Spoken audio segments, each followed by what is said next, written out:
രാം നാരായൺ രാം.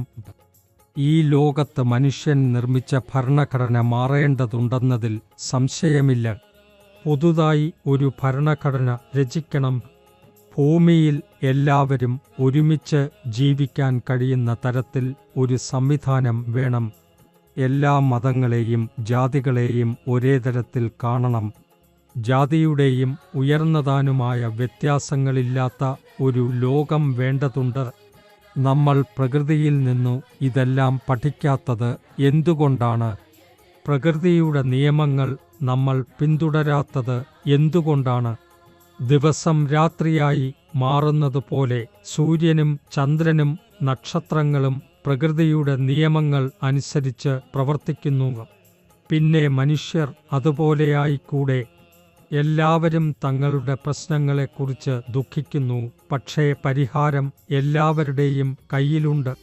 അതിനാൽ എന്തുകൊണ്ടാണ് അതിനെ നടപ്പിലാക്കുന്നത് ഒഴിവാക്കുന്നത്?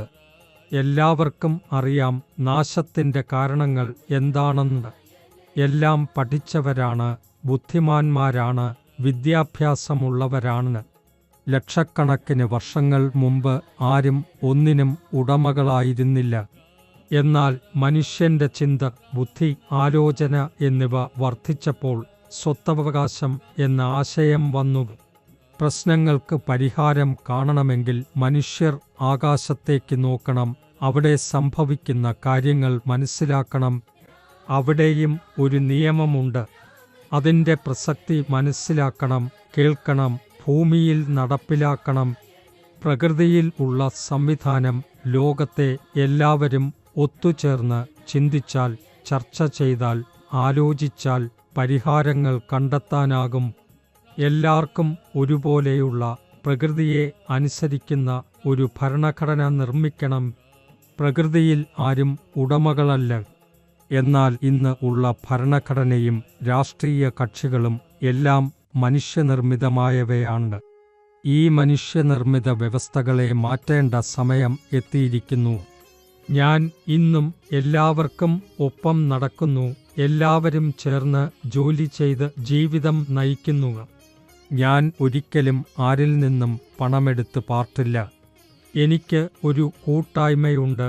ഞങ്ങൾ എല്ലാവരും ചേർന്ന് പരസ്പരം സഹായിച്ചുകൊണ്ടാണ് ജീവിക്കുന്നത്.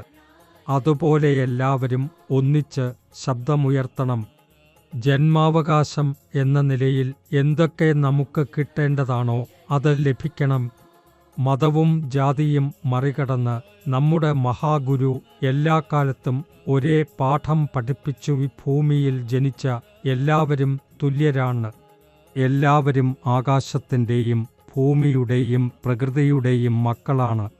ഇതാണ് സന്താൻ ദൾ എന്ന ആശയത്തിൻ്റെ അടിസ്ഥാനമൂലം.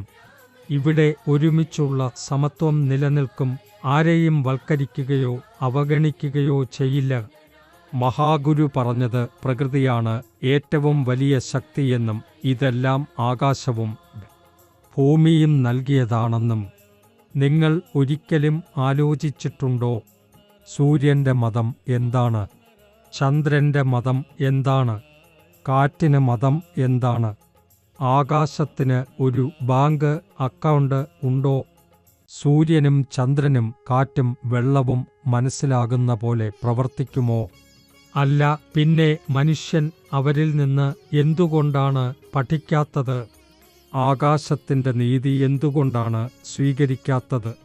മനുഷ്യൻ എപ്പോൾ ഉണരും? ഇത് മനസ്സിലാക്കണം. പ്രകൃതിക്കു തന്നെ ഒരു വിദ്യാലയമുണ്ട്. അവിടെ എല്ലാവരും വിജയിക്കില്ല. പ്രകൃതിയുടെ ആശയം മനസ്സിലാക്കണം. പ്രകൃതിയുള്ളത്രവണ്ണം എല്ലാം നമുക്ക് നൽകിക്കഴിഞ്ഞു. എന്നാൽ നമുക്ക് തന്നെ നമ്മൾ ശത്രുക്കളായി.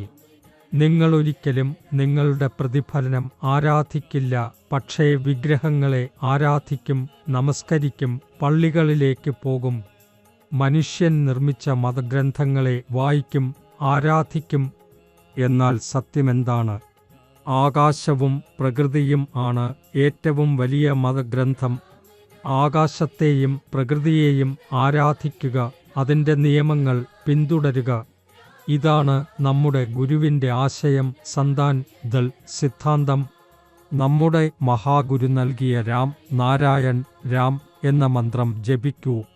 ഇത് നിങ്ങൾക്ക് ഉണർവും ശക്തിയും നൽകും, നിങ്ങളുടെ ജീവിതം മെച്ചപ്പെടുത്തും.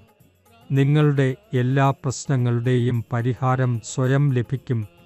രാം നാരായൺ രാം എന്ന മഹാമന്ത്രവുമായി ബന്ധപ്പെട്ട് ജീവിക്കൂ.